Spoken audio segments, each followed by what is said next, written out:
Et le Premier ministre est nommé. Il est nommé. Bon, qu'on a soit dire c'est pas dire Premier ministre nommé, pas Premier ministre nommé encore. Ancien Premier ministre nommé. Bon, oui. Bref. Ok, il est souligné dans le mois de mai, il était testé positif coronavirus. Eh bien, ça fait du temps, il dit qu'il était allé à l'hôpital, et puis il était capable de prendre soin de lui. Eh bien, pendant 5 jours, il était prendre soin de lui. Après ça, il était balayé exéat. Il était retourné à la Cali, il était allé dans le confinement. Et je remercie tout le monde qui était dans le conseil avec la prière, affection, et madame ni, famille, avec amis proches liés, sans ne pas oublier docteur et famille qui étaient toujours continuer à accompagner. Il dit, et m'a cité, c'est devoir pour mettre chapeau bas devant docteur haïtien, à qui bien yo, sans ne pas oublier infirmière pour dire un gros merci parce que c'est une série professionnelle qui était toujours montré qu'ils sont disponibles et compétents. Sans pas oublier présenter gros félicitations à l'équipe MSPPA tout. Pour la population pays, les m'a regardé expérience moi de faire là, m'a dit nous que nous pas me répondre et me dit bah là oui là on est sur téléphone m'a là pour répondre ça pour la population pays les m'a regardé expérience moins saut de fait là m'a dit nous que nous pas capable de continuer avec traitement et avec tempérament Saint-Thomas ça donc ancien et premier ministre qui continue à parler on nous appliquer toutes les recommandations ministère de santé publique fait yo tant coup mettez masque laver main et respecter distance sociale et puis pas sortir c'est nous pas besoin il continue à parler il dit si pas mal nous t'a senti quelques dans symptômes coronavirus là eh bien prends toute précaution pressé sans perdre du temps pour nous aller dans un centre pour faire test là pour faire test là pour nous pas besoin gêner parce que maladie c'est pour tout chrétien vivant bagay compliqué en pile tout le monde doit gagner un comportement responsable c'est ça et Fritz-William Michel dit elle dit c'est celle gens n'a pas capable croiper coronavirus et bien il mettait ça dehors publiquement il voit pour nous hier soir et il a dit il y a un problème pour que nous parler de ça. En tout cas, il a eu le bon comportement et il a anticipé les contacts que les jeunes soins et il fait des expériences un motif pédagogique pour montrer que tout le monde qui a pris maladie et avoir les bons comportements, nous souhaitons continuer à rétablir. Jean-Ly a rétabli. Merci aux médecins haïtiens et cubains qui prennent soin et citoyens Fritz Michel William pour lui, pour famille et pour pays. Vous avez annoncé ça, nous avons en ligne ministre économie et finances, M. Patrick Boisvert. On va parler du budget pour l'exercice en cours. Budget, entre guillemets, le texte a été voté en Conseil des ministres, mais pour le budget légalement parlant, il faut que c'est dans le Parlement qui vote pour le loi des finances, mais nous sommes dans une circonstance exceptionnelle avec le dysfonctionnement du Parlement et l'exécutif est obligé d'avancer. Nous allons rentrer dans différents aspects avec lui sur les enveloppes budgétaires, les affectations et aussi des dispositions qui prennent au niveau fiscal, entre autres sur des subventions qui plusieurs points nous allons aborder avec lui. Monsieur le ministre, bonjour, comment y est? Bonjour. Bonjour Robertson, bonjour Robinson, bonjour Daniel. Bonjour aux auditeurs et auditrices de Radio Magique. Donc c'est un plaisir pour moi matin pour moi porter des éclaircissements sur des aspects du budget publié, adopté le 5 juin dernier.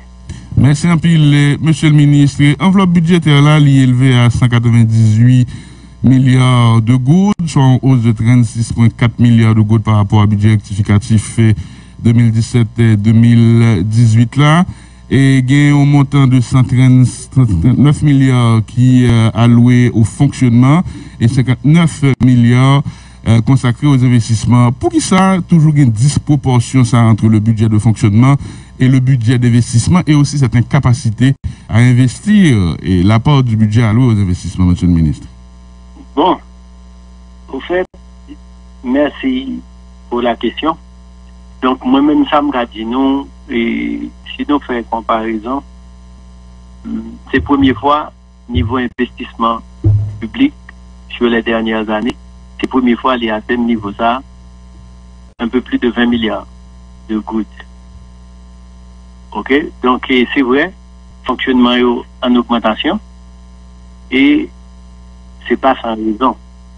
Parce que il y a un pile et éléments qui expliquent ça. Ça nous pas prend l'aspect dépréciation de la monnaie qui expliquait en partie un morceau dans l'augmentation. Donc nous connaissons dans le fonctionnement, nous gagnons les salaires, nous gagnons les biens et services, qui eux-mêmes c'est des montants assez importants. Là nous prenons salaire, nous parlons de un peu plus de 5 milliards d'augmentation. Et là, il faut que nous régularisions la situation d'environ 10 000 enseignants. Nous avons les 2 dernières promotions de la police, la 29e et la 30e. Nous avons le ministère de la Santé publique qui est employé, sans compter tous les autres ministères, en passant par les affaires sociales, l'environnement, le ministère des Sports, le ministère de l'Intérieur. Même au niveau du ministère, on a eu des cas à régulariser. Parce que nous avons une dernière promotion qui est sortie dans l'INAF. Et depuis, malheureusement, nous n'avons pas de budget. Donc, il veut dire les gens, ils sont là, ils travaillent, et ils n'ont pas reçu de salaire. Donc, c'est pour vous dire que c'est un exercice difficile. Donc, nous avons parti, nous avons régularisé le salaire. Et puis, au niveau du fonctionnement, nous voulons remarquer, c'est que ce n'est pas une nouvelle dépense de fonctionnement. Ce n'est pas de nouvelles dépenses de fonctionnement. Et c'est des dépenses qui étaient là et nous-mêmes nous obligés de continuer à faire. Si nous prenons par exemple le personnel diplomatique. Le personnel diplomatique, le salaire est payé en dollars. Et nous connaissons un personnel qui est assez pléthorique. Donc, le salaire étant payé en dollars, donc toute dépréciation, nous avons là, il y a des répercussions qui ne peuvent que se traduire par une hausse au niveau du budget fonctionnement. De budget fonctionnement. Nous comprenons maintenant, et dans le budget, monsieur le ministre, gagner des lignes pour immobilisation, biens et services. Et qui te demande, dans le moment où on a élaboré le budget, est-ce que le ministère là était disposé d'un inventaire actualisé de tout bien l'État gagné et la loi exige au lit, monsieur le ministre? Donc, malheureusement, nous sommes capables de dire que ce n'est pas le cas, mais nous pensons avec une institution tant que IGF, Inspection Générale des Finances, et lui-même armé de courage, qui a un travail assez intéressant que l'a fait, au sens où il relance tout responsable d'entité pour être capable de préparer l'inventaire.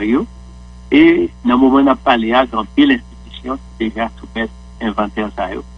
Et reste qu'il faut qu'on fasse, nous inviter pour le faire. Donc, c'est un bagage qui vraiment sont une disposition légale qui fait obligation à que le responsable d'entité au fait, mais que ne pas de faire, mais avec IGF qui fait des relances. Donc, nous sommes capables de dire, aspect ça. Qui proportion qui baille inventaire? Parce que c'est comme taxe, nous, c'est l'argent, qu'acheter des biens, mettre au service de l'État, mettre au service de nous. Nous devons conserver en façon pour que il y ait une transparence et bonne gestion aussi des ressources publiques. Est-ce que, de l'autre côté, inventaire ça à public ou cas public, monsieur le ministre? Oui, inventaire capable public. Parce que là, on travaille pour la population. Donc, on est des fonctionnaires, on travaille pour la population. Donc, là, nous travaillons, il faut que nous publions pour tout le monde au courant. Donc, le moment où on parle avant là, la difficile pour me dire en termes de pourcentage, combien qui répondent de l'obligation, ça. Donc, mais son gourmet, oui. Son gourmet, tout le temps pour bagailler ça, monsieur le ministre. Dans l'autre point, m'a bien avec nous, moi-même, pour maintenant, m'a venu avec elle, et déjà m'anticiper, parce que je pense que les responsables d'identité vont suivre, pour les gens qui peuvent faire ça, pour les dégager rapide, parce que la prochaine fois, moi-même, je suis en mesure pour me communiquer en long et en large sur l'institution qui fait dépôt de inventaire au niveau. Monsieur le ministre, est-ce que vous avez un annexe à budget ça, budget organisme autonome, tant que ONA, OFATMA, AAN, APENA. Et est-ce que Jean des précédents ministres et premiers ministres exigé ça, notamment ministre Lafontaine, pour que y ait un audit actualisé de fonctionnement? Et dans le moment où on a parlé là, nous ne sommes pas capables de dire toute institution ça y a des audits qui réalisent la taille. Mais seul ça moi-même, on connaît au niveau de l'IGF, il y a des dispositions qui sont prises. Il y a certaines de ces entités qui sont en train d'être auditées par l'inspection générale des finances. Ok, donc audit là encore, est-ce que il y a public, il y a cas public et il y a public? Et nous avons regardé s'il n'y a pas gagné des dispositions légales qui empêchent ça, donc tout auditoire public. Pour pouvoir exécutif là, monsieur le ministre, il a gagné 94,8% au total de budget, 188 milliards de gouttes. Pouvoir législatif là, gagné 3,1%, 6 milliards et 6 milliards de gouttes. Et le pouvoir judiciaire gagne 0,8%, 1,5 milliard, 1 milliard 580 millions de gouttes. Les juges, les huissiers, les greffiers et l'autre membre personnel judiciaire là, et ils risquent de monter au créneau pour dénoncer encore une fois le fait qu'ils ont traité en parents pauvres. Est-ce que l'exécutif auquel on appartenu a assumé ces affectations en considérant les remous et les récriminations qu'il y a eu dans le passé? Bon, là, nous allons les prendre historicité. Parce qu'au fait, ce budget-là n'est pas tombé du ciel. Pour préparer un budget, dans le processus temps qui est obligé à aller ou prendre ça qui s'est passé avant. Et puis, pour faire comparaison avec ça, ou même, on va le proposer comme prévision. OK?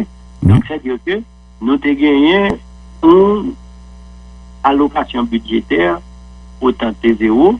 Et sur cette base, si il y a une création de richesse, une augmentation en termes de ressources, cette augmentation est répartie au niveau de toutes les entités, de toutes les représentations de l'État.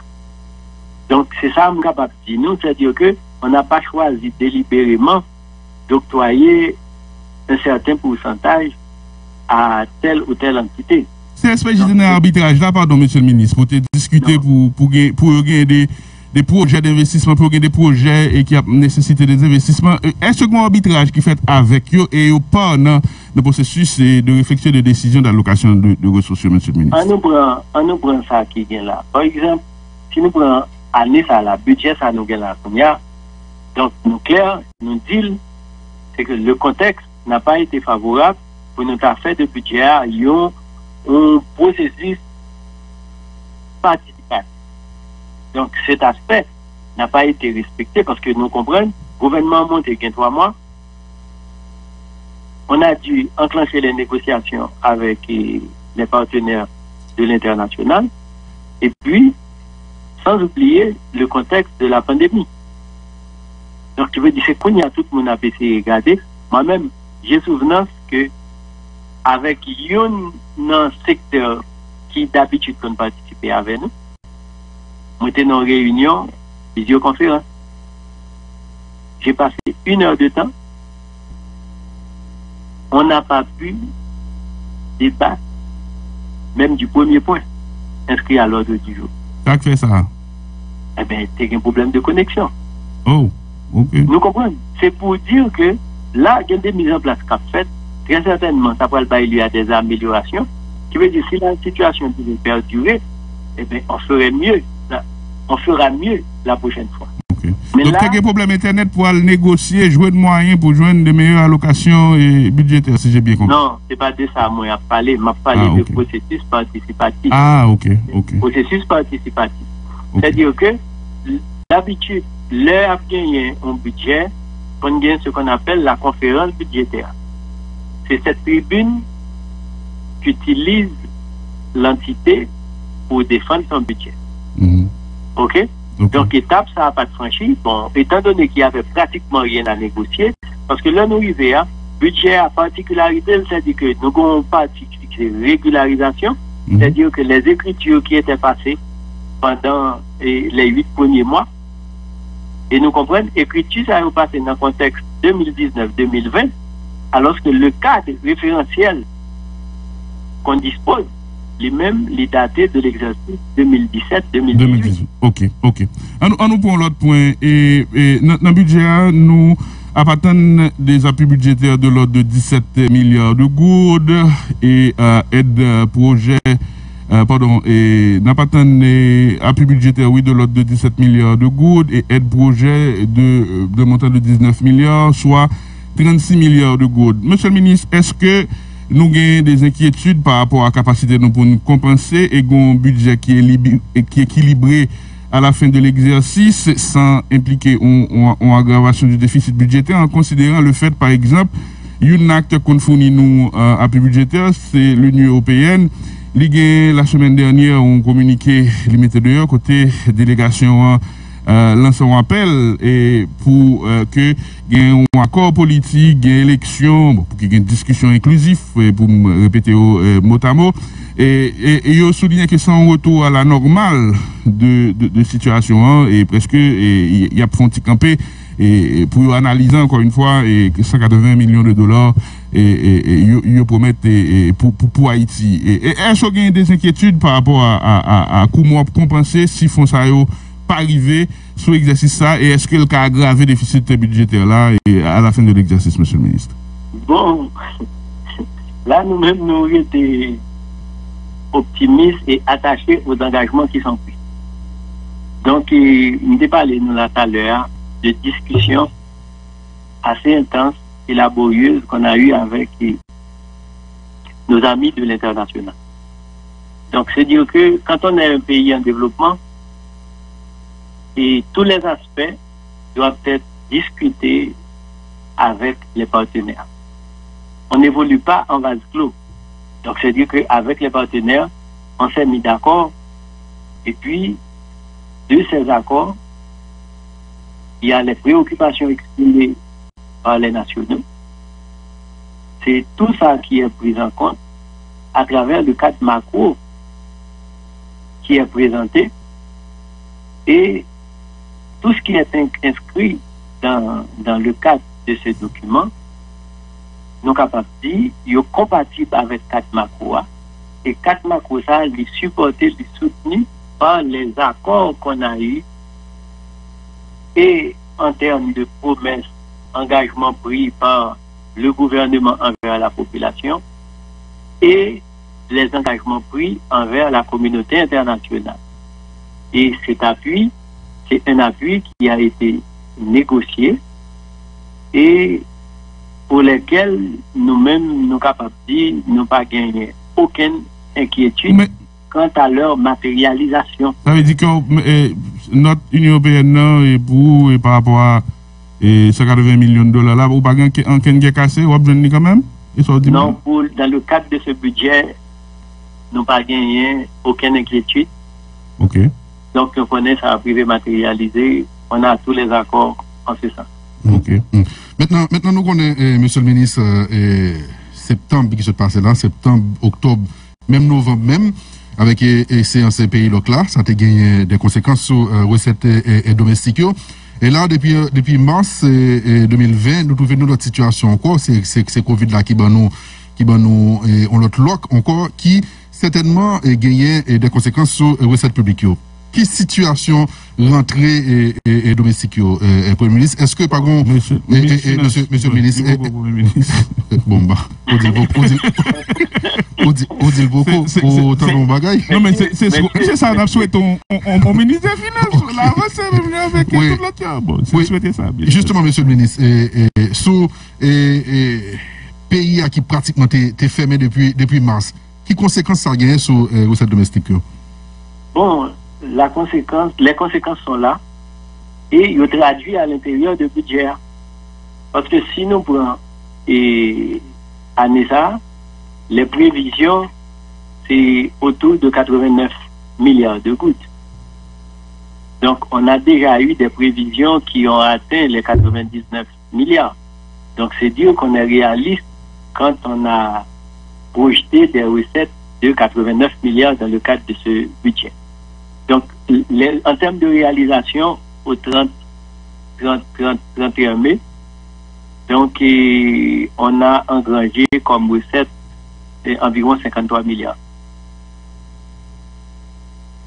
OK. Maintenant, rubrique financement dans le budget, il est élevé à 72,3 milliards de gouttes, soit une augmentation de 36,4% par rapport à précédent budget. Là, en clair, monsieur le ministre, le gouvernement propose pour le dépenser 72 milliards de gouttes dont il ne dispose pas. Montant ça, nous dit, nous allons chercher dans des emprunts à hauteur de 9 milliards de gouttes, dans des bons du trésor à hauteur de 25 milliards de gouttes, et dans l'autre financement 6,6 milliards, et dans un financement, dans un point au niveau de la BRH de l'ordre de 30 milliards. D'abord, pour bon du trésor, et avec taux d'intérêt au gain là, avec maturité au gain là, est-ce que vous pensez que c'est suffisamment intéressant pour le marché en considérant que nous avons des prévisions d'inflation de plus de 22% et nous avons un taux de change qui est pratiquement là et montrer que Goodlab décliné en l'espace de 2 ans, il a perdu autour de 70% de valeur.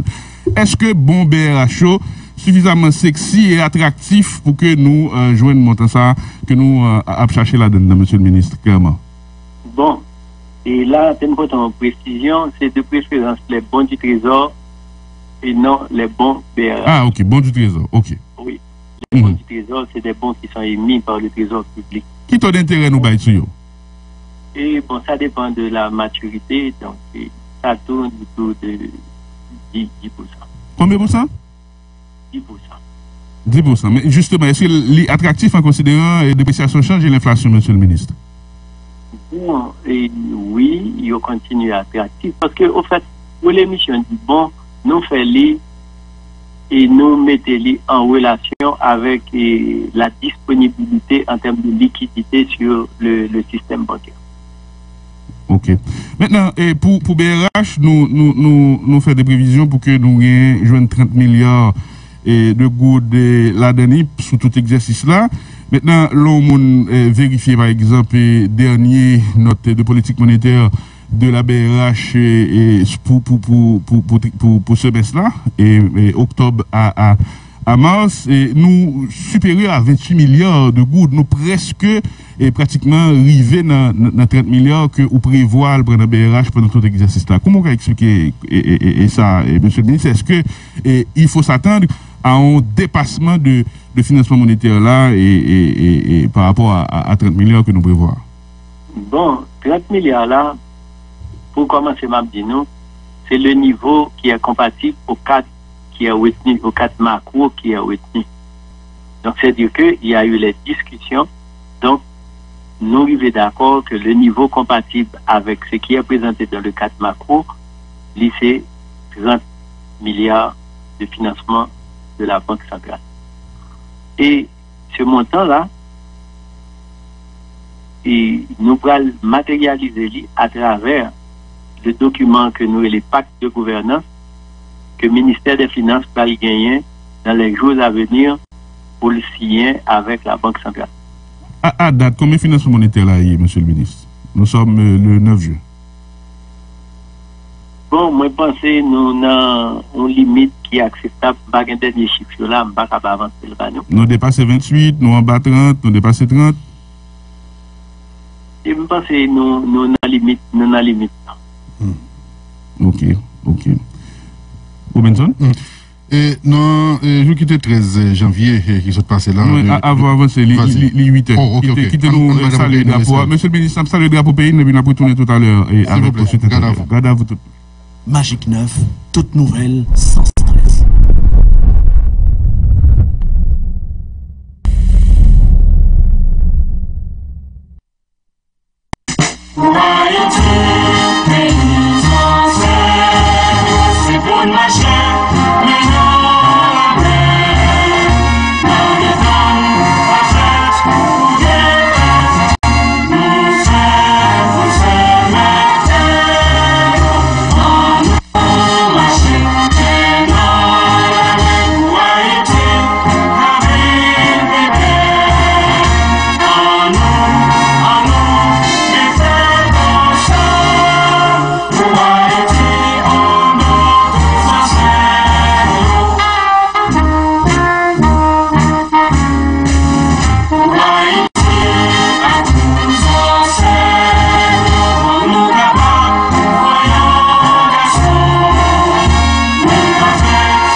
propose drapeau ensemble avec nous. Nous parlons du 13 janvier 2020 qui se passait là, dans le palais national, le président était réuni tout le monde.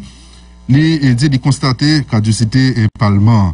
Et les ça, il dit 118 députés qui étaient là, mandat au fini, ils allaient, et il déclarait, sur 29 députés qui étaient là, il déclarait qu'il y a 19 tours et mandat au fini. La déclaration président était faite. Il te dit, nous toujours sous égide loi de finances, budget 2017-2018 là.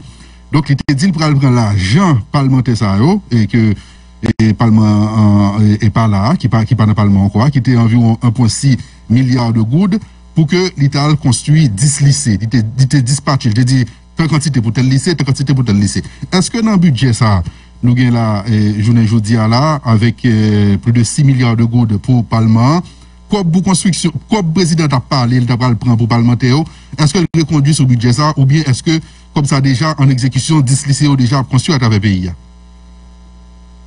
Bon, c'est moi commencer par faire un point sur le Parlement. Le Parlement, en tant qu'institution, il continue là, à fonctionner, parce qu'il gagne le personnel, et puis il gagne des coûts de fonctionnement incompressibles que nous, le Trésor, continue à financer. Donc là, pas rien à partir de là, sont institutions républicaines.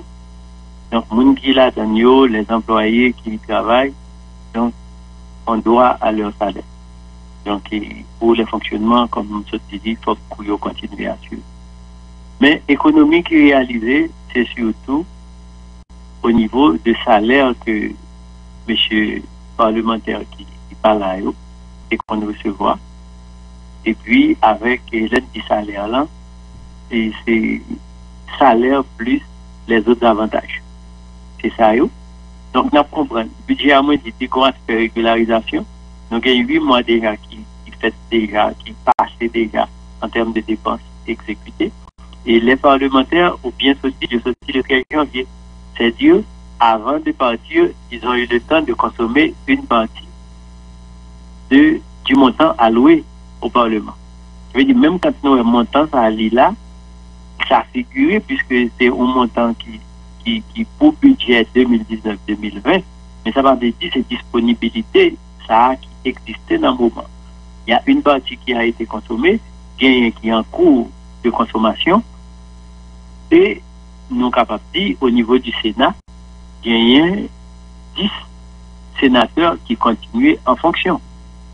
Donc, il y a même, faut que nous continuions à payer, et en plus de personnel qui est attaché au fonctionnement du Parlement. Donc ça c'est un aspect. L'autre aspect, très certainement, il y a une économie qui est faite après 13 janvier.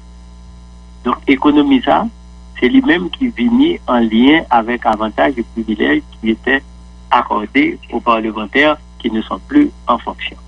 Donc ce montant, eh bien, nous comprenons, ce n'est pas un corbeau à balayer ou prendre, ou couper, ou mettre au côté, parce que l'argent, une fois rentré dans les caisses du Trésor, l'argent devient fongible d'aller entrer dans la caisse de l'État. Donc là, maintenant, il y a les engagements qui ont été pris par le président. Est-ce que ces engagements sont repris, sont inscrits dans le budget 2019-2020? La réponse est oui. Ok. Monsieur le ministre, nous prenons l'autre point dans le budget, subvention au secteur de l'énergie, il y a une allocation de 25,7 milliards de gouttes là-dedans, et nous prenons spécifiquement la situation pour les produits pétroliers. Et il y a une chute sur les cours au niveau du marché international que nous constatons ces derniers mois. Nous avons tendance à observer aussi à une réappréciation des coûts par rapport à une série d'économies qui en mode de sortie dans le déconfinement là.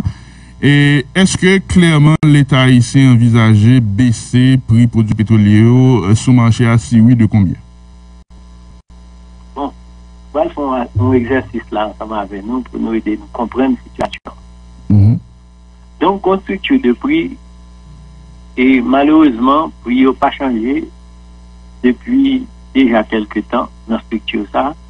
Nous avons gasoline gallon à 224 gouttes, diesel à 179 et puis nous avons kérosène à 173 gouttes. Donc, ces prix, pendant un certain temps, n'avaient rien à voir avec la réalité parce que n'est pas un secret pour personne. Il y a une bonne partie du financement monétaire qui a été constaté l'année dernière et là, nous avons une bonne partie de notre service de la dette qui est même en lien direct avec cette histoire parce que l'État est subventionné et à hauteur de presque 2 milliards de gouttes par mois. Dans l'exercice 2017-2018, nous avons des projections de recettes de l'ordre de 20 milliards de gouttes au titre de recettes pétrolières.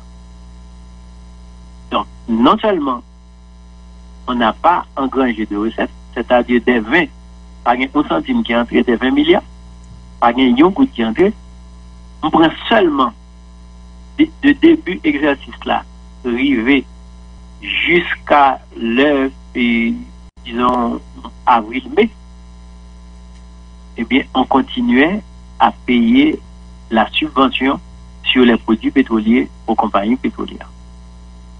Vous comprenez, ça m'a dit, vous avez parlé de baisse, de chute même des prix sur le marché international. Donc, ça, pour nous comprendre de ça, c'est que les prix, la baisse n'a pas été répercutée sur le marché national. En raison de la structure de prix qui est même caché des bagailles qui n'ont pas été révélés à la population. Monsieur le ministre, où dit la structure des prix cachés des bagailles qui pas révélée à la population, occasion pour vous-même pour faire. Qui ça pas révélé à la population dans la structure des prix, monsieur le ministre? Bon, dans la structure des prix, Jean-Noël, on nous regarde les si nous prenons bon bagage ensemble avec, mais. Moi, j'ai prix CIF, frais financiers, total valeur en douane, frais de vérification, droits de douane, frais, droits d'assises, etc., etc. Il y a environ 16 postes. Ma pour nous dans en ligne, n'a pour un côté un coût du transport à l'intérieur du pays qui marquait une goutte 56,02. Oui, transport province. Ouais. Oui. Ça, c'est pour le transport qui veut dire qu'ils payé ça en moyenne par gallon de produits débités à travers la République. Nous comprenons? Qui veut dire ça, il était établi à un moment donné. C'était une goutte 56,02 en moyenne que notre structure de prix a été réservée pour faire gaz là circuler pour le vendre même prix sur toute étendue du territoire. Là. Donc, ce qui arrive, c'est que, par exemple, port de paix, pour porter un gallon gaz port de paix, il faut compter 23 gouttes. Pour porter un gallon gaz Jérémy, comme Outlan Boncounia, on a 18 gouttes. Donc, pour la zone métropolitaine, il n'y a pas 23 gouttes, peut-être les cas on est 5 gouttes, je ne sais pas trop, les cas 5 gouttes, les cas 6 gouttes. Donc, c'est pour montrer nous, il n'y a pas d'adéquation entre la réalité et 1 goutte 56 qui est écrit dans la structure de prix. Qui veut dire ça, il méritait ajustement à la hausse. Voilà. M'attendez, vous comprenez? Sur le brillant, gagner par exemple des coûts qui n'étaient pas pris en compte. On a parlé de stockage. Le gaz d'Anvini, monsieur Yo, ou bien stocker le Vaoué, ou bien stocker Thor, ou bien stocker Martissa. Il y a 3 points de stockage. Et là, c'est des corps de métier à part. Si nous regardons la structure là, nous ne pouvons pas aucun côté payer pour ça. Mais il y a des coûts qui sont liés à l'activité ça pour rémunérer les corps de métier. Je veux dire là, c'est des coûts nous obligés de prendre en compte dans une structure, si nous voulons, une structure réaliste. Mais par la même occasion, nous gagnons tout des nettoyages qui pour faire, qui pour permettre des économies qui fait, qui veut dire le gain baisse là sur le marché international là pour le cas répercuter à l'intérieur de la structure. Donc là, nous sommes qui est fini. Nous avons 2 postes, moi pour là qui peuvent mériter réévaluation à la hausse. Même pour nous postes côté gain économie qui peut le faire. Ok. Côté qui parle de nettoyage, dans le transport et dans le stockage? Stockage et transport, nous allons considérer dans la structure, c'est-à-dire nous allons mettre des montants pour eux. Ok. Mais par la même occasion, si nous prenons par exemple les marges, nous avons des marges qui eux-mêmes évaluées en dollars. dans la structure. Mhm.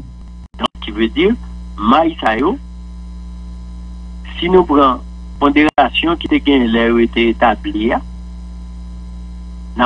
par rapport au prix qui est fixé, qui n'a subi aucune modification, toute maïs ça yo vient en adéquation, c'est-à-dire, yo vient supérieur à niveau de doué. C'est-à-dire, il y a des revenus qui sont tirés, et revenus ça yo pénalisant pour la structure, pour l'État, pour les consommateurs. Si je bien comprends, nous connaissons tête, moi dit m'pa fin fort et dans le secteur, il y a des gens qui secteur pétrolier et d'autres corps de métier qui là ou sont indiqués là qui gagnent des revenus induits dans le cas d'opération au dépend de poche moins de poche l'État de poche pays, si je bien comprends ça dire monsieur le ministre. Bon, ce qui arrive, c'est que la situation, je veux dire, c'est ça, on a parlé de transparence. Je veux dire, Jean-Lié là, m'a expliqué nous. Oui. Si nous ne sommes pas nous deux postes qui méritent réévaluation, eh bien, c'est sûr, il y a des gains, des surgains qui ont été réalisés, qui te permettent, même le coût ça n'a pas de paraître, mais le coût ça a été supporté. Vous comprenez? Okay. Donc là, nous-mêmes, c'est cette partie-là qui nous intéresse pour le moment. C'est vrai, nous allons réévaluer, mais c'est à partir des économies qui vont être réalisées dans la structure. Monsieur Par le exemple, ministre. dans la nouvelle structure-là, Monsieur le ministre. frais financiers qui pratiquement ne viennent pas gagner aucun sens, parce que frais financiers, l'idée là, c'était pour te permettre, monsieur importateur, par exemple, il a acheté produit, s'il y a des fluctuations au niveau du taux de change, ça t'est justifié, t'es gagné pendant un certain temps. Monsieur le ministre, c'est gain, c'est sûr gain qu'on dit là. Et pendant combien de temps il a duré et combien millions représentés, combien dizaines ou centaines de millions ou milliards que lui représentait, monsieur le ministre? Bon, dans le moment par là, au niveau du ministère, et on est en train de conduire des analyses et pour arriver à mettre des chiffres. Mais c'est un bagage qui remontait à depuis les années, depuis l'accord Petro-Caribé. 2006. Depuis Petro-Caribé, mais la situation s'est aggravée et à partir de avril 2019. Avril 2019. Avril 2019 permet que je note que c'est en mars 2018, libéralisation marché a été faite, on a permis aux compagnies d'importer eux-mêmes leurs produits. Est-ce que les compagnies n'ont pas été transparentes dans l'exercice, monsieur le ministre, et ont engrangé des gains et des super gains de manière indue? On dit c'est 2019 de préférence, c'est mars 2019. Oui. Oui, mars 2019. Oui, c'est la libéralisation et l'exportation. Il a été décidé que les compagnies réalisent elles-mêmes leurs importations. Oui, donc là, nous comprenons, de l'heure à date, l'État payait au titre de subvention des produits pétroliers une enveloppe d'environ 16 milliards d'euros. Ok, là, mettez subvention à côté. Monsieur le ministre. Oui, mais ma réponse à la question, 16 milliards de gouttes, le compagnie, parce qu'au fait, ce qu'il y avait dans le temps, gagné un processus d'appel d'offres qui était lancé et qui était en phase d'amélioration, l'appel d'offres, mais c'était dans l'appel d'offres là que tu joué les offres des compagnies. C'est-à-dire compagnie qui te fait meilleure offre là, sous une composante dans le prix, compagnie qui te fait appel et qui te fait meilleure offre là, c'est lui qui te côté pour l'ensemble du secteur. Mais à partir d'avril 2019, chaque compagnie réalisait importation pâle avec son prix. Je veux dire, ce prix est tombé. Alors, ce prix nous tombe dessus. C'est moi, ça, prix, il faut tes produits, il dit, nous, mes produits, il y a même un composant qui aurait les premiums, et puis il dit, mes premiums qui marchaient avec produit ça. Donc, l'État, lui-même, il prend ça, qui deviennent pour l'État des données. L'État prend données, ça, c'est eux, les matérialiser à l'intérieur de la structure. structures qui viennent bailler lieu à s'annuler des subventions par gallon de produits débités qui te fait vraiment des chiffres vraiment phénoménaux. Monsieur Donc, Mini. là, si nous comprenons bien, qui veut dire laisser compagnies qui viennent qui payent premium et sur lesquels l'État n'avait rien à dire. Nous comprenons? Qui veut dire, donc, nous sommes capables de penser toute bagaille, sachant que dans cette partie, il y a la marge, il y a une marge qui revient à la compagnie qui réalise l'importation. Monsieur le ministre, et prix a tombé sous l'État, premium urbain, l'État n'avait rien à dire, et c'est comme si nous avons gouvernance secteur pas nous supporter lui. Est-ce que c'est dire que nous, compagnie, ont fait des ordres et l'État n'a pas fait travail? Bon, de préférence, on nous dit l'État va faire travail. Donc, parce que là, c'est des investisseurs. Donc, si l'État est absent, donc, on ne peut qu'en profiter. On a fait travail nous qu'on y a là? Et oui, parce que là, il y a un pile mesure qui prend. Présentement, on reçoit une mission d'assistance. Bon, alors, bien entendu, c'est à distance. On reçoit une assistance du fonds parce qu'on a produit la requête qui a été agréée très rapidement par le Fonds monétaire dans le cadre des discussions qu'on a eues. Donc, il y aura une assistance qui a démarré le 11 juin. Et là, je vais faire en sorte à ce que les journalistes puissent participer aux ateliers qui seront tenus dans le cadre de cette assistance technique. Ça, c'est Yon. Au niveau du ministère, qu'est-ce qu'on a fait entre-temps? Nous arrangez-nous, on est sur le point d'avoir un abonnement pour avoir accès aux données sur le marché international. Donc, son bagage qui n'a jamais existé, c'est pour nous dans le processus, nous avons signé un contrat avec la firme pour que l'État puisse avoir à sa disposition les données quant au prix réel sur des produits pétroliers. Ok, attends, une seconde. On se retrouve même ça. Fort de toute considération, ça, monsieur le ministre, avec explication ça, là, comment est précis, et mon capitaine de nous là, mais en tant que ministre des Finances, qui les gaz là baissé sur le marché local là, monsieur le ministre? Est-ce que nous envisageons possibilité ça? Bon, là, nous ne pouvons pas parler de baisse là, dans le moment où nous allons parler là.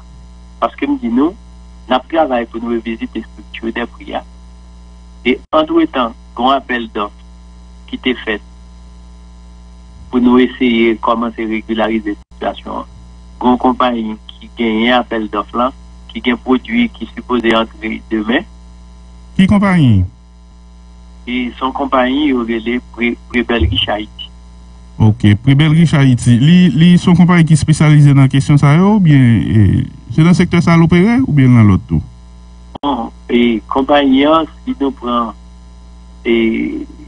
papier que l'IBM va soumettre nous ouais, une compagnie, bon, objet un peu vaste, mais selon BMBAD, il y a des activités des gens qui ont réalisé ensemble avec elle, qui rentraient dans le cadre de produits pétroliers, notamment asphalte, que les habitués côté en Haïti. Donc, il était participé dans l'appel d'offres là. Et puis, c'est lui qui gagne. Produit le apprenti qu'il est demain? Oui, si moi capable de fier, moi à et information qui communiquée par la ligne maritime, l'agence maritime. Ok. Mais dans le qui dit Prébel Richard, c'est son compagnie qui gagne un pile appel d'offres dans différents secteurs, il dit c'est compagnie qui gagne pouvoir derrière. Et ça, on va demander un moment d'eau. Ça, on va répondre supplémentaire. Bon, au niveau du ministère, et nous-mêmes, tout ce que l'on sait, l'appel d'offres a été réalisé. Parce qu'au fait, samedi noir, nous-mêmes, objectif par nous, c'est d'arriver à faire le maximum d'économies possible qui pour permettre nous de gagner des prix qui traduisent réalité qui existait dans le domaine pétrolier. C'est objectif par nous ça. Donc, on parle de structures là, nettoyage, qu'a fait là-dedans, des considérations qu'a fait. C'est dans la logique ça que l'appel d'offres a été fait parce que nous estimons les premium yo kon ba nous yo c'est à la limite exagéré Donc, avec l'appel d'offres là, nous espérons gagner de meilleurs premiums, qui fait nous gagner des coûts qui, si l'aventure baisse là continuer, qui est capable de répercuter sur le marché et qui permet nous sortir dans la subvention, commencer à faire recette et puis retourner dans la loi 95. Là. Ok, on dit vraiment de Boumando, qui ça premium, qui ça le avant, qui ça le vinier, qui ça nous t'a lié au niveau de ministère et de l'État? Bon, nous-mêmes, nous n'avons pas un niveau de premium que nous avons souhaité.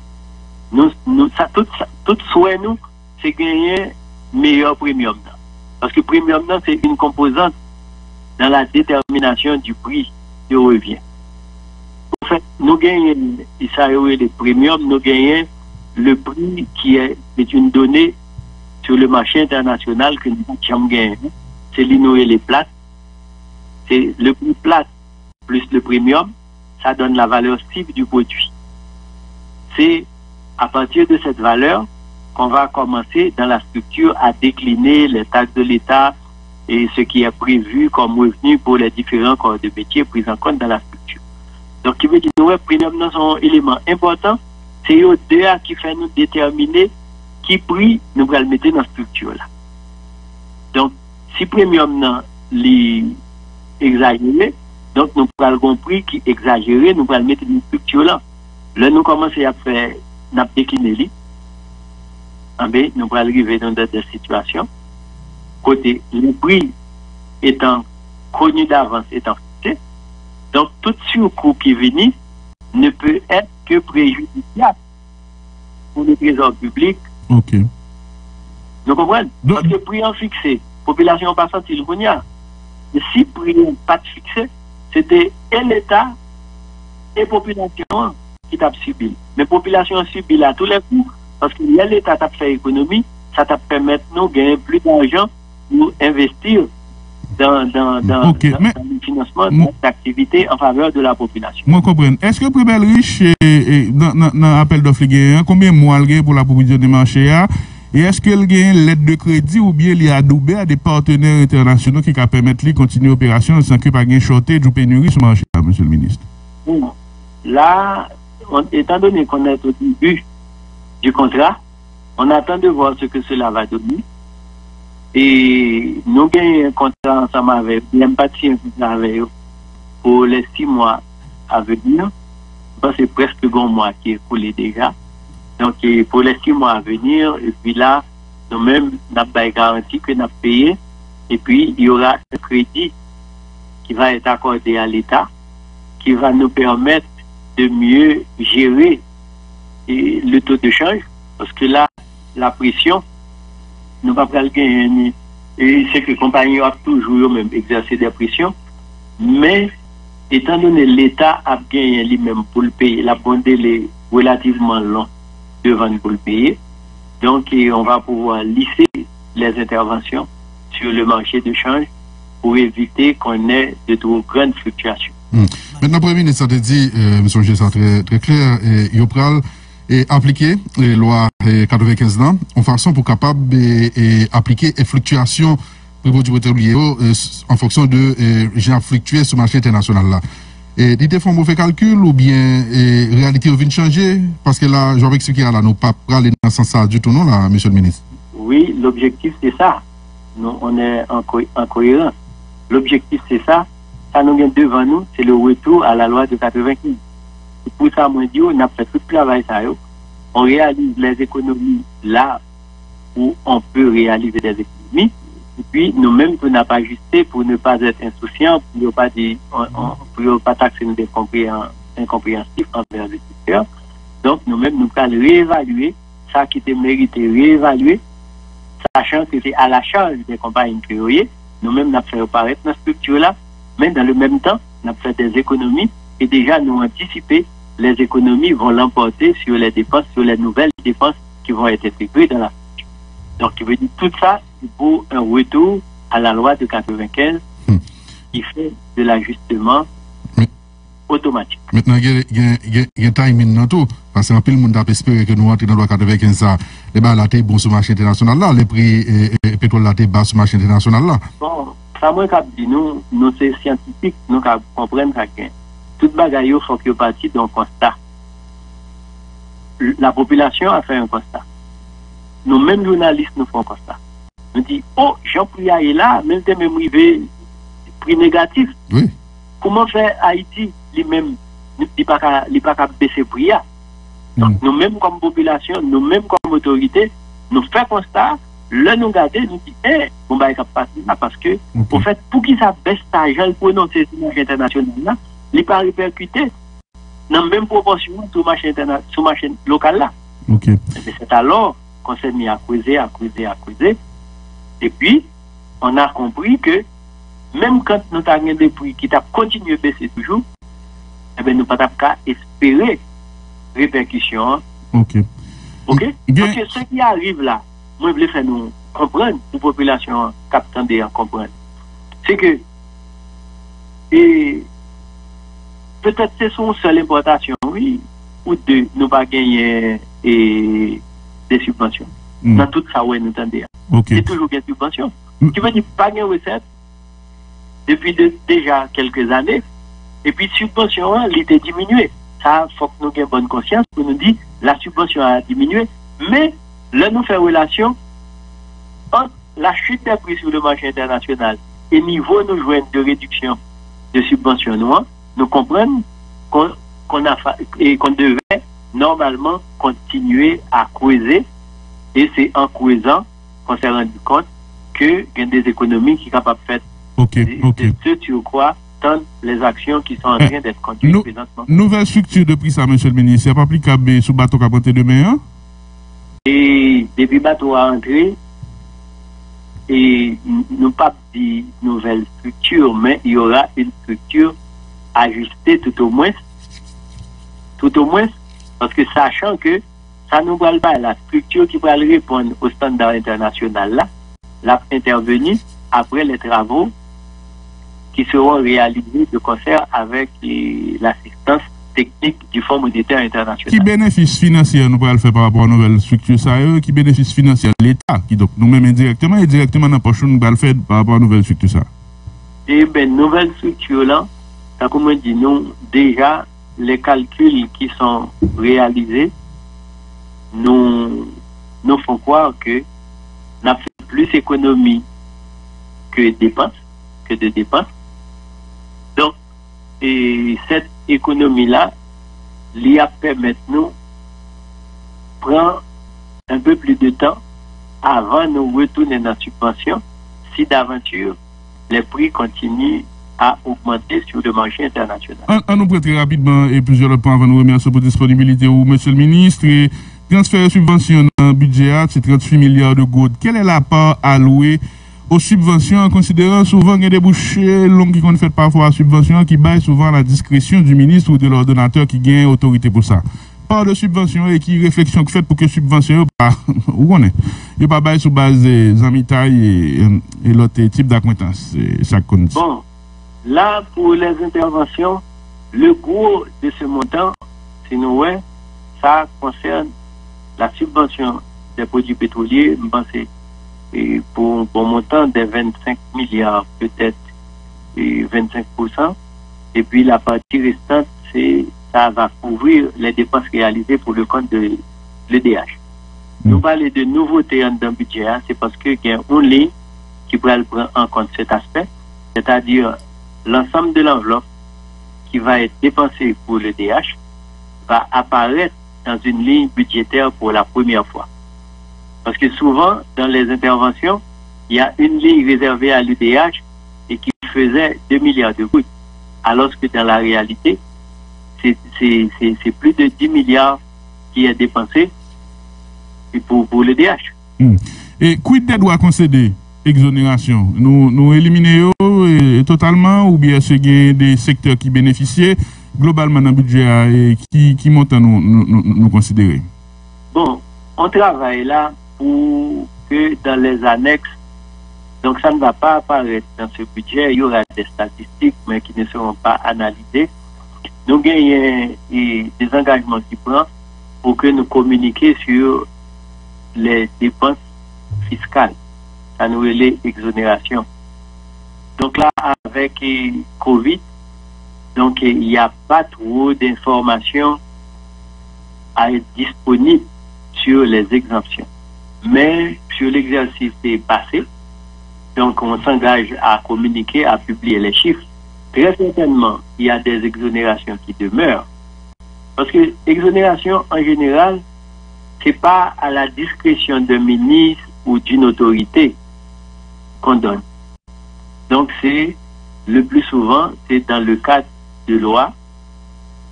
Et nous avons cité la loi sur les zones franches, le code des investissements. Nous gagnons la loi sur les ONG. Nous gagnons la convention de Vienne sur les missions diplomatiques et consulaires. Nous gagnons les accords passés entre l'État et l'Église catholique. Donc tout ça, c'est des textes qui cadrent l'octroi des exonérations. Donc c'est dire que nous comprenons qu'il y a des lois et qui vraiment sont trop libérales. Il y a des cadres légaux qui sont vraiment trop libéraux, qui accordent vraiment trop d'avantages. Donc, on travaille pour essayer de revisiter ces textes de loi qui laissent des portes ouvertes qui sont souvent utilisées par des bénéficiaires d'exemption et qui profitent vraiment au détriment de l'État. Il y a un cas de détournement de franchise qu'on a dénoncé pendant les dernières années, ça au point qu'il y a des coupes qu'on fait qui fait récemment par rapport à des bénéficiaires. Oui, il y a des coupes qui sont réalisées. Donc, nous avons même cité au titre des engagements qui sont pris avec la communauté internationale. On travaille pour avoir un plan pour rationaliser et l'octroi des franchises. Parce que là, ce qui arrive, on est un État en développement, qui veut dire qu'il faut inciter les gens à investir au pays. Donc, si on ne le fait pas, eh bien, n'approuver investissement, bon, bien entendu, ce n'est pas le seul critère retenu pour choisir le pays, pour implanter son business, mais il était un critère important pour certains investisseurs. Donc, nous ne pouvons pas dire qu'on peut éliminer, mais on va travailler pour supprimer certaines des libéralités. Deux derniers points. Qui nouveau dispositif au niveau fiscal et tarifaire qui gagne un budget à côté de contravention, moi, 20 000 gouttes, 20 000 gouttes. Contravention 20 000 gouttes. Si vous avez une contravention 20 000 gouttes. Qui nouveau dispositif qui concerne les monnaies directement? Il y a trois nouvelles dispositions. Il y a une qui concerne le droit de teinte. Donc, nous, il fait l'objet de vraiment un pile bruit dans la société. Il y a un problème de sécurité. Les gens qui veulent payer teinte, des fois, ils ne vont pas prendre côté pour l'aller. L'élrivé, ils prennent comme ça, et puis pour gagner un fouille, ils sont obligés d'éteindre. Donc, pour éviter tout ça, pour adresser cette problématique, parce que je dois dire que la fin n'est pas financière avant tout. Très certainement, ça va rapporter quelque chose à l'État, ok, mais ce n'est pas la fin pour nous. Donc, la fin, c'est une mesure pour accompagner la police dans le rétablissement du climat de sécurité. Donc, nous faisons un droit de teinte de 10 000 gouttes pour un monde qui a un véhicule qui veut l'éteindre. Donc, présentement, on travaille avec la DGI pour opérationnaliser cette mesure. Ça, moi, mon contravention 20 000 gouttes peut-être là, monsieur le ministre. 20 000 gouttes pour les gens qui tentent sans autorisation, sans avoir payé les droits à la DGI. 4 000 $ ici, on dit 20 000 piastres, on va payer peut-être. Donc, deuxième disposition, ça concerne un relèvement au niveau des droits d'accise sur certains produits et sur une catégorie de véhicules. Donc là, c'est quelque chose, c'est les droits d'accise, c'est pas la position tarifaire qui est modifiée, mais c'est les droits d'accise. Ok, ça, la fin, il faut le dire, pour certains produits comme le tabac et l'alcool, il y a l'aspect sanitaire qui prime, mais dans le même temps, donc il y a des marques qui peuvent être engrangées pour alimenter le trésor public. L'autre mesure, ça concerne un relèvement au niveau du fer, le fonds d'entretien routier. Donc, nous constatons que routier est défoncé et ça fait longtemps que la redevance carburant a été instituée. C'est 1 goutte par gallon de diesel et 1 goutte par gallon de gasoline. Donc, on a relevé ce droit question pour nous de mettre le fer dans de meilleures dispositions pour réparer les routes, pour avoir un plan de réparation plus costaud. Et voilà, en gros, les motivations. Au niveau tarifaire? Non, il n'y a pas de relèvement, pas de au niveau tarifaire. Ok. Maintenant, go auditeur qui, excusez-moi de me retourner sur lui, il dit moi premium dans son bel petit bagage, dit salier qui prix premium dans les jours. Excusez-moi, c'est auditeur qui vous demandez, il faut croire que l'explication de balal, qu'il n'a pas de ou pas de comprendre. S'il vous plaît. Merci. Non, premium, non. Son bagage qui était varié d'une importation à une autre. Ok. Il était varié, tant que moi dis nous, c'est là, il y a une partie qui est considérée comme étant la marge de la compagnie, du trader qui fait l'importation. Donc, si vous quittez la sa discrétion, donc nous comprenons, nous avons toujours tenté pour lui augmenter les gens de manière démesurée. Ok. Monsieur le ministre, Monsieur le ministre, gagner 72 millions à chercher dans le financement, l'Union européenne dit bon, il faut qu'il y ait un accord inclusif, et là, elle a analysé 180 millions, et moi, c'est optimiste. Monsieur le ministre, je me demande, quel est le projet de ce budget à côté peut-être de l'avantage de Cabaye pour perspective de staff monitor programme et régularisation en rapport avec tout bailleur? Mais quel est le projet de ce budget, monsieur le ministre? Là, je regarde l'addition de chiffres.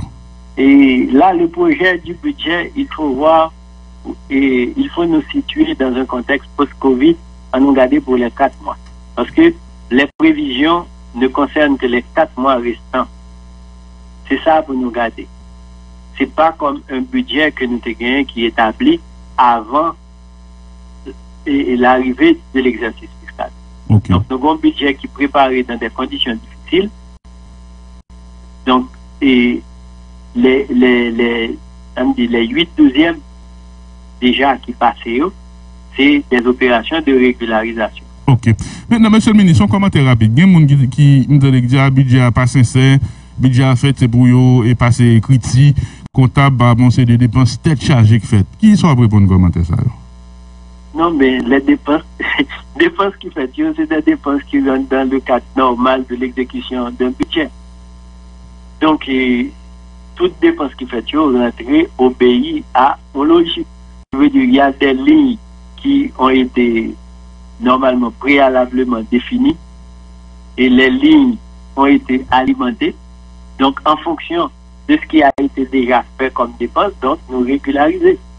Okay. Mais moi, dis nous, nouvelle ligne qui est instituée dans le budget, c'est pour faire ressortir et l'apport du Trésor au financement de l'EDH. Ok. Nous fait exercice ça, monsieur le ministre. Nous avons rendez-vous. Nous fait exercice ça par rapport à des financements qui capent au rendez-vous. Parce que le budget est pour les fiancés et puis les petites fêtes à Tenawel.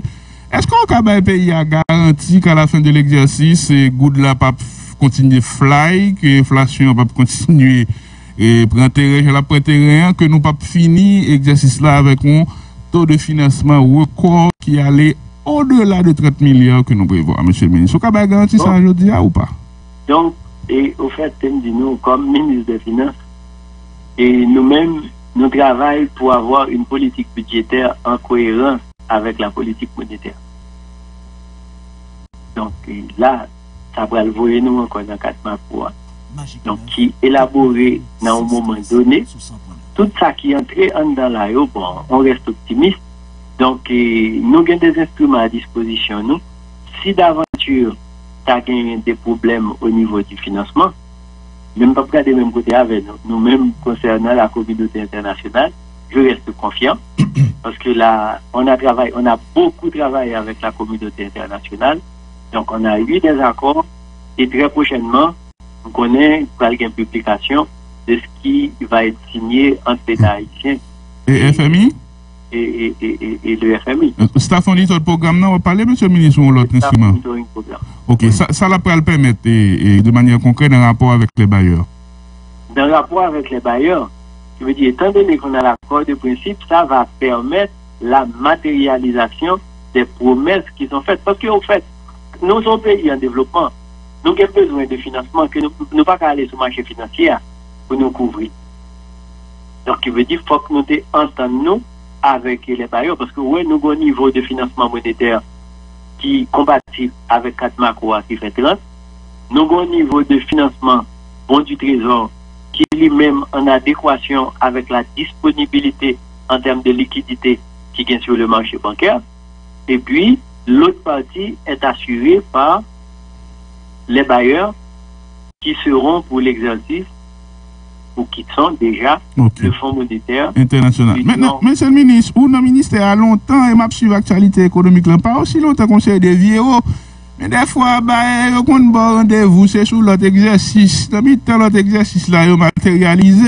Ça, on compte bah, il y a un petit problème. Au niveau du ministère, ce qui est fait comme haute nouveauté, ce n'est pas dans le budget, mais au niveau du ministère. C'est qu'on a institué un comité de suivi. Parce que souvent, on nous reproche notre lenteur, c'est-à-dire dans la mise en œuvre des repères structurels. Je veux dire, nous prenons des engagements. Et là, il y a des échéances, il y a des dates. OK? Donc, je veux dire, pour cette année, question de rassurer tout le monde, nous instituer un comité de suivi qui lui-même va suivre.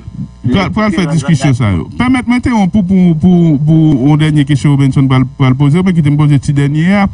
Et souvent, c'est. Nous regardons les autorités financières et monétaires, les goûts de la fly, l'inflation a pu titiller, les désordres fiscaux a pu continuer, mais souvent on attend nous sur le champ ou sur le front de la bonne gouvernance ou de certaines régularités institutionnelles et au niveau politique.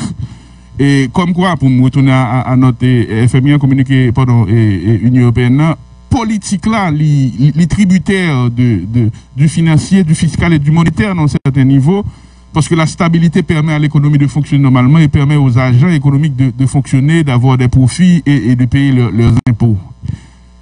Ça Premier ministre doit comprendre, ça président doit comprendre, ça et parti politique de l'opposition doit comprendre, ça secteur privé doit comprendre par rapport à Carrefour, nous est là, monsieur le ministre. Bon. Et nous avons dit le maître mot au pays pour le fonctionner. Donc, c'est au-delà de tout ça qui a gagné comme position politique. Donc, je pense qu'il faut gagner des chitas qui permettent ensemble des problèmes à adresser. Parce que là, quelqu'un qui est au pouvoir aujourd'hui, c'est sûr, et demain, il y a un autre groupe qui a venu et mon qui l'a dit, c'est lui qui parle dans l'opposition.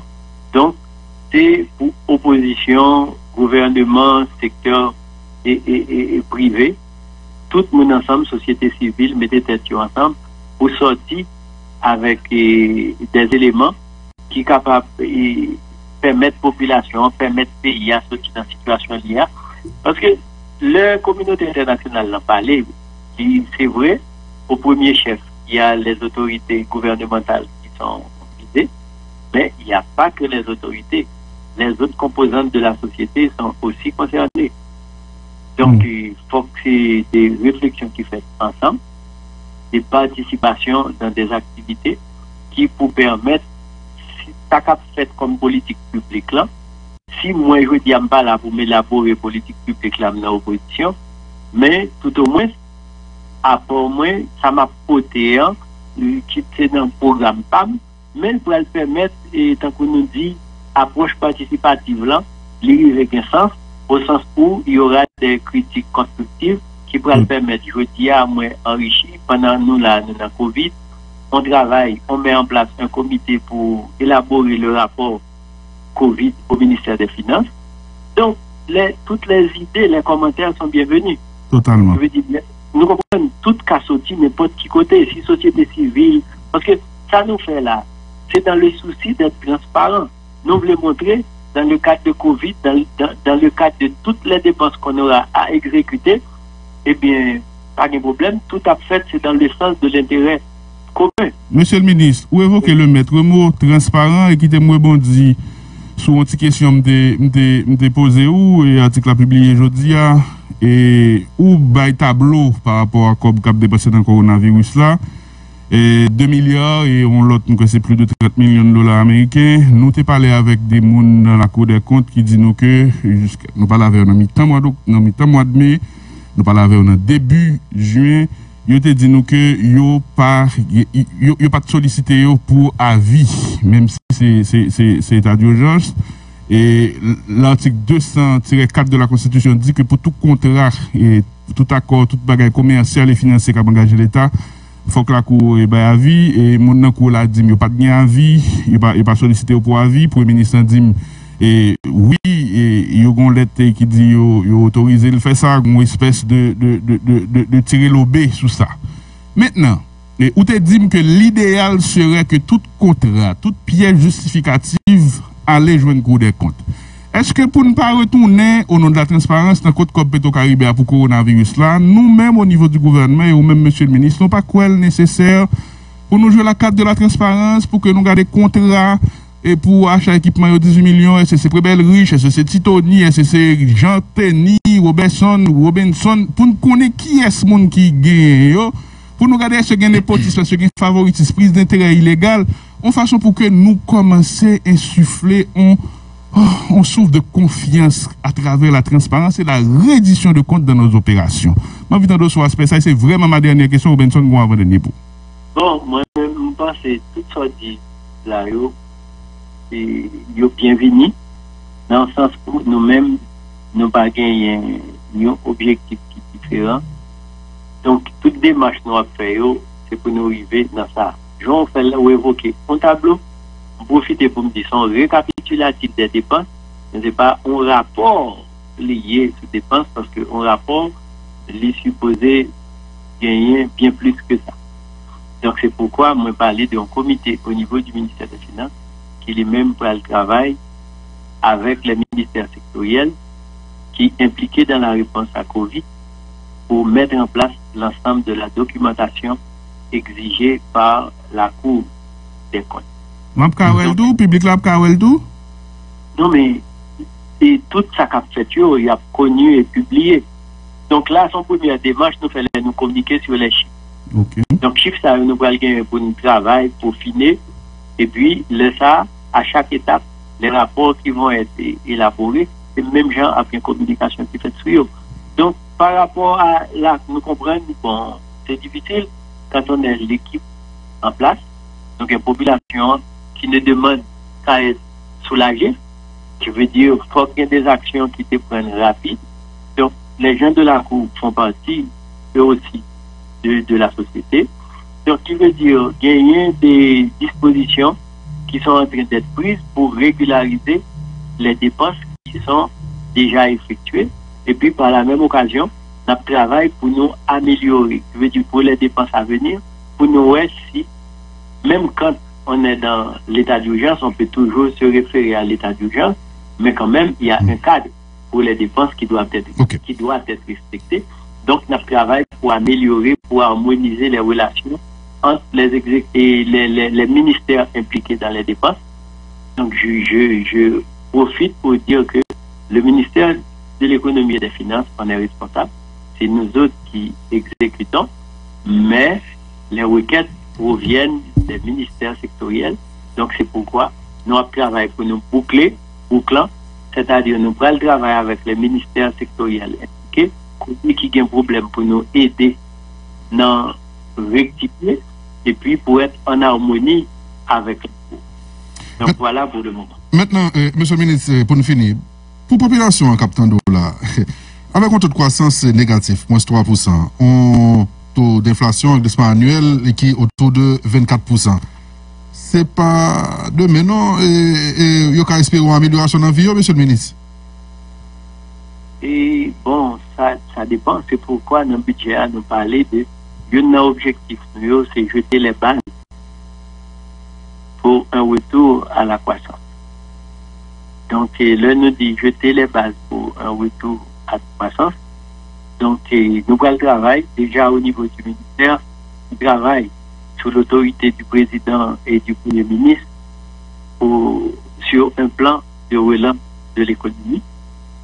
Et là, donc, toute création d'emplois, création de richesse pour arriver à la croissance, c'est ces actions, ces activités qui vont être soutenues.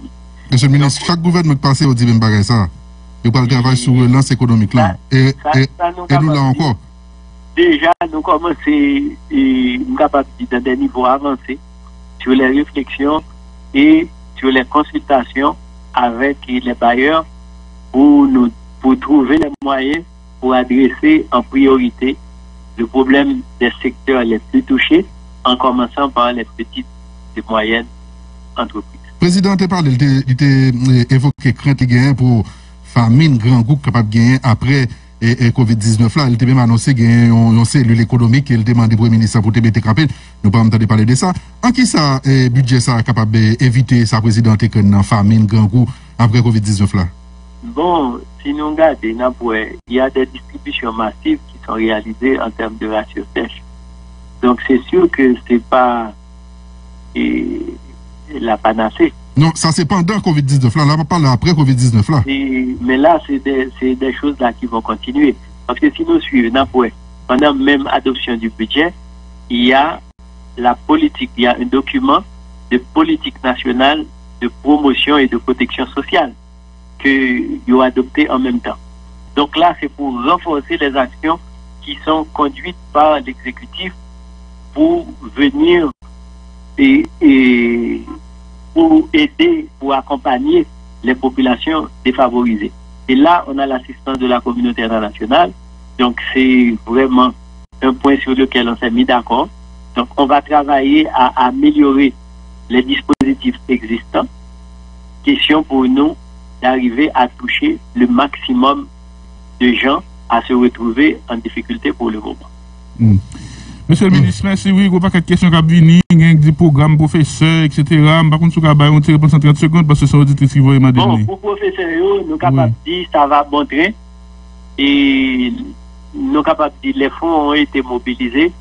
Comme nous connaissons les procédures, l'école qui gagne, et l'école qui peut gagner, et tant comme tu dit, enregistrement au niveau de la DGI, il faut que dégage pour ça. Il faut qu'il y ait un numéro de matricule fiscale, qu'il y ait un problème au niveau de coordonnées bancaires, parce que l'argent qui va être mis à disposition, c'est à partir des comptes des écoles. Donc, c'est les écoles qui auront à toucher leur personnel. Donc, au niveau de l'éducation, c'est ce qui a été décidé. L'enveloppe est disponible. Moi, pour un pile effort qu'a fait au niveau du ministère de l'Éducation nationale, au niveau du ministère des Finances, notamment particulièrement au niveau des postes comptables qui traitent avec l'éducation nationale. Donc c'est ça qui gagne comme des petits problèmes, mais les fonds sont mobilisés. Donc une fois que ces problèmes-là seront résolus, donc toute l'école qui est éligible, parce que je pense que l'éducation est identifiée un peu plus de 16 000 écoles, je pense que tout le monde va toucher, incluant les professeurs d'université du secteur public, du secteur privé, pardon. Ok, merci un pile. Et gaz à vin demain, nous pas besoin de payer pénurie, après nouveau succès de prix, là, et il y a des gens qui demandé si après pénurie, bon, là, le ministre dit non, gaz d'après ça, et bien, pas de vin demain. C'est ça, monsieur le ministre? Oui, c'est ça, nous gagnons, parce que le dernier contact que nous avons gagné avec la ligne maritime, il a annoncé l'arrivée du bateau demain. Ok. Merci un peu pour exercer ça, monsieur le ministre. Passons bonne journée. Bonne journée. Nous parlons l'autre occasion. Voilà. C'était le ministre économique et financier, monsieur Michel Patrick Boisvert.